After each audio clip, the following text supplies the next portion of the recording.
Budget নিয়ে আলোচনা হচ্ছে। এই একটা বাংলাদেশের বিদ্যমান বাস্তবতায় অত্যন্ত সামঞ্জস্যপূর্ণ এবং ভবিষ্যৎমুখী একটি বাজেট প্রণয়নের জন্য মাননীয় প্রধানমন্ত্রী জনাব তারেক রহমান এবং মাননীয় অর্থ পরিকল্পনা মন্ত্রী জনাব আমির খসরু মাহমুদ চৌধুরী, তাদেরকে ধন্যবাদ জানাই। মাননীয় স্পিকার, বাজেট নিয়ে ইতিমধ্যেই মাননীয় সদস্যবৃন্দ আলোচনা করছেন, আরও করবেন, এবং অনেক গুরুত্বপূর্ণ প্রসঙ্গ উত্থাপিত হয়েছে। এই বাজেট প্রক্রিয়ার সাথে আমিও কিছুটা যুক্ত থাকার কারণে কয়েকটি বিষয়ে কথা বলতে চাই। যেসব প্রসঙ্গ উঠেছে তার মধ্যে সবার আগে যে প্রসঙ্গটি বারবার উঠেছে, যেটা একটা বড় বাজেট এবং এর অর্থায়ন কোথা থেকে হবে। আমার বক্তব্য একটু ভিন্ন। সেটা হচ্ছে যে আমরা যদি আমাদের পার্শ্ববর্তী দেশ সহ বিভিন্ন দেশের দিকে তাকাই, তাহলে দেখা যাবে যে সাধারণভাবে জিডিপির 30 থেকে 33% বাজেট প্রণীত হয়। সেই তুলনায় বাংলাদেশে এখন বাজেট হয়েছে 13.5% মতো।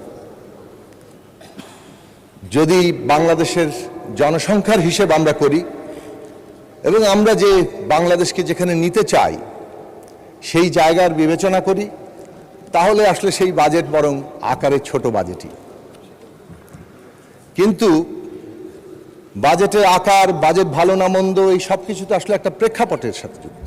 স্থান, কাল, পাত্র নির্বিশেষে তো কোনো ভালো মন্দ হয় না, কনটেক্সটের উপরেই সব কিছু নির্ধারিত হয়। আমরা কোন কনটেক্সটে দাঁড়িয়ে আছি? আমরা উত্তরাধিকার সূত্রে পেয়েছি একটা ধ্বংসপ্রাপ্ত এবং একটা ভঙ্গুর অর্থনীতি। অনেকগুলো ক্ষেত্রে অর্থনীতির, ব্যাংকিং এবং আর্থিক খাত সহ ধ্বংস করে দেওয়া হয়েছে। এই রকম একটি অবস্থা থেকে, ভঙ্গুরতা থেকে আমরা লক্ষ্য নির্ধারণ করেছি কিভাবে উত্তরণ হবে এবং কিভাবে একটা সমৃদ্ধ পুনর্গঠনের দিকে আমরা যেতে পারব। কাজেই এই যে পথরেখা, সেই পথরেখায় বাংলাদেশের বর্তমান সামর্থ্য অনুযায়ী এই বাজেট তার আকার নির্ধারিত হয়েছে। এই বাজেটের আকার আরো বড় হতে পারত, কিন্তু সামর্থ্য যতটুকু আছে সেই জায়গা থেকে দাঁড়িয়ে আমরা কোন নীতিতে যেতে পারতাম।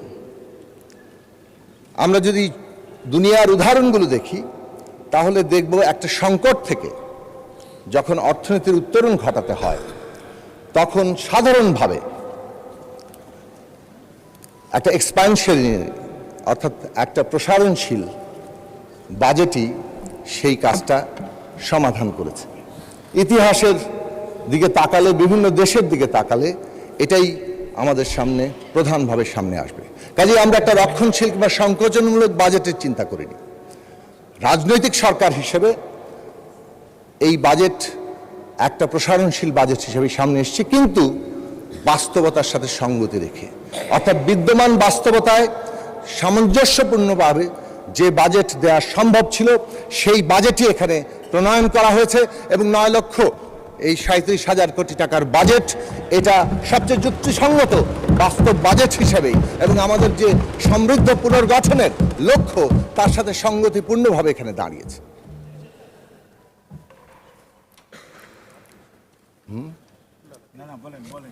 দ্বিতীয় বিষয় এসছে যে আমরা এর অর্থায়ন কোথা থেকে করব। অর্থায়ন নিয়ে সবার যে উদ্বেগ, সেটা অস্বাভাবিক নয়, কিন্তু এই অর্থায়নে যে 6,95,000 কোটি টাকা আমাদের রাজস্ব আদায়ের লক্ষ্যমাত্রা ঠিক করা হয়েছে, বর্তমান যে পারফরমেন্স এনবিআর এর, সেটা দিয়ে সবাই আশঙ্কা করছেন এই টাকা উঠবে না। এবং এমনকি কোনো সদস্য বলেছেন যে আমরা তো প্রায় 1 লক্ষ কোটি টাকা নতুন করে ঋণ নিয়ে ফেলেছি। আমাদের বাজেট ইয়ার তো শেষ দিকেই আসে এবং আমরা যখন এই সরকার দায়িত্ব নিয়েছে 4 মাস হচ্ছে চলতি বছরের শেষ দিক, তো শেষ দিকেই তো ঋণগুলো বেশি হবে। এই ঋণের নিয়ে চিন্তা করার চাইতে এটা তারা চিন্তা করেননি যে বিগত 4 মাসে সরকারের গৃহীত পদক্ষেপের কারণে এনবিআর এর আগের যে 24-25 সালের বাজেটের শেষ 4 মাস তার তুলনায় সিগনিফিকেন্টলি উল্লেখযোগ্যভাবে রাজস্ব আদায় বাড়িয়েছে। মাননীয় অর্থমন্ত্রী তার বক্তৃতায় এর হিসেব সহ হাজির করবেন আশা করি। আমরা কি কি পদক্ষেপ নিয়েছি? বাংলাদেশে কর জালিয়াতি, কর রেয়াত দেওয়া, কর ফাঁকি দেওয়া, এইসব কারণে আমাদের প্রয়োজনীয় রেভিনিউ আসে না। সে কারণে আমরা অটোমেশনের মধ্যে গিয়েছি, কর জালিয়াতি, কর ফাঁকি এবং কর রেয়াত এগুলো যাতে বন্ধ করা যায়, যার ফলে উন্নতি দেখা যাচ্ছে ইতিমধ্যেই, এবং অটোমেশন খুব দ্রুত সম্পন্ন হবে। একটু আগেই এই এনবিআর অটোমেশনের সহ আরও 5টি প্রতিষ্ঠানের অটোমেশনের যে কর্মসূচি উদ্বোধন, সেইগুলো প্রোগ্রাম থেকে আমি এসেছি। সেই জায়গা থেকে বলতে পারি যে অটোমেশন দ্রুততম সময়ের মধ্যে সম্পন্ন করে এই বাজেটের যে অর্থায়নের লক্ষ্যমাত্রা অভ্যন্তরীণ আয় থেকে করা হচ্ছে সেটা আমরা পূরণ করতে সক্ষম হব এবং সেই পথেই আমরা এগিয়ে যাব। ট্যাক্স বেস বাড়ানো হয়েছে, ট্যাক্সের কিন্তু উপরের দিকে বাড়ানো হয়নি। এখন অনেকেই ট্যাক্স বেস যখন বাড়ানো হয় তখন আবার কার কার কাছে গেলেও মুদি দোকানদার কাঁচা বাজার পর্যন্ত যাবে কিনা সে নিয়ে উদ্বেগ প্রকাশ করেন। উদ্বেগ নিঃসন্দেহে আমাদের প্রকাশ করতে হবে, কেননা জনগণকে আমাদের স্বস্তিও দিতে হবে। কিন্তু অত্যন্ত যৌক্তিকভাবে এই ট্যাক্স বেস বাড়ানো হয়েছে এবং প্রাথমিকভাবে যাতে দক্ষতার সাথে এই ট্যাক্স আদায় করা যায় তার জন্য ফ্ল্যাট রেটে সামর্থ্য অনুযায়ী এটা নির্ধারণ করা হবে। এবং সবশেষে যেটা বলবো যে এনবিআর রাজস্ব আদায়ের ক্ষেত্রে নীতি নির্ধারণ এবং বাস্তবায়ন দুটোকে আলাদা করে নীতি নির্ধারণকে পুরোপুরি আমলাতন্ত্রমুক্ত করে এই বিষয়ক বিশেষজ্ঞদের নিয়ে এই নীতি নির্ধারণী জায়গা তৈরি হবে। কারণ বাংলাদেশে রাজস্ব আদায়ের অন্যতম সংকটের উৎস হচ্ছে এই রাজস্ব নীতির জায়গা। 3টা গুরুত্বপূর্ণ নীতিগত জায়গা নেওয়ার কারণে এইটা আমরা স্পষ্ট করে বলতে পারি এবং রাজস্ব ফাঁকি, রাজস্ব এই যে রেয়াত দেওয়া, এই সমস্ত কিছু বন্ধ করার দৃঢ় উদ্যোগের কারণে আমরা স্পষ্ট করে বলতে পারি যে এই অর্থ বছরে, আগামী অর্থ বছরে আমরা যে লক্ষ্যমাত্রা ঠিক করেছি সেই লক্ষ্যমাত্রা অর্জিত হবে। এবং খেয়াল করবেন, ঋণ নির্ভরতা নিয়ে অনেক কথা বলা হয়েছে, কিন্তু ঋণ নির্ভরতা, ঋণ ছাড়া, বাজেট ঘাটতি ছাড়া বিদ্যমান অর্থনৈতিক ব্যবস্থায় কোথাও বাজেট হয় না। কথা হচ্ছে যে আমরা কি ঋণ নির্ভরতার দিকে যাচ্ছি? আমরা কি রাজস্বকে কনস্ট্যান্ট একটা জায়গায় আটকে থাকা অচলাবস্থার মধ্যে রেখে ক্রমাগত ঋণ বাড়িয়ে যাচ্ছি? মোটেই তাই না, বরং অভ্যন্তরীণ রাজস্ব আয় বৃদ্ধির যেমন পরিষ্কার নীতিগত অবস্থান আছে, অন্যদিকে ঋণ নির্ভরতা কমানোর স্পষ্ট ইঙ্গিত আছে, যেটা আপনারা এই বাজেটের প্রকাশিত গ্রন্থগুলো নানা রকম যে দেখানো হয়েছে সেখানে স্পষ্ট করে বলা হয়েছে যে আমরা কিভাবে এই ঋণ নির্ভরতা কমাবো।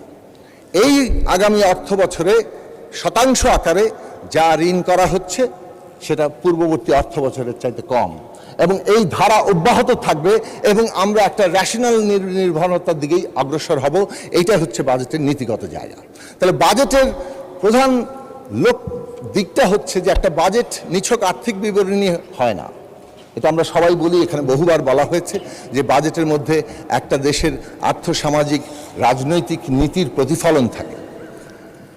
এই বাজেটে এটা বিশেষ করে বলতে হবে যে একটা সরকার দায়িত্ব নিয়েছে, সংগ্রামের মধ্যে দিয়ে এসছে, অনেক আত্মত্যাগ, রক্ত তার প্রতি দায়বদ্ধ আছে, এবং সেই কারণে ওই 31 দফা যে লক্ষ্যমাত্রা ছিল তার আলোকে যে নির্বাচনী ইশতেহার তৈরি হয়েছে এবং সেই নির্বাচনী ইশতেহারের যে পরিকল্পনা প্রকাশিত হয়েছে, বাজেটটা যাতে পুঙ্খানুপুঙ্খভাবে তাকে প্রতিফলিত করে তার জন্য মাননীয় অর্থমন্ত্রী তো বটেই, খোদ মাননীয় প্রধানমন্ত্রী ঘন্টার পর ঘন্টা, দিনের পর দিন প্রতিটি জায়গা পুঙ্খানুপুঙ্খভাবে দেখেছেন।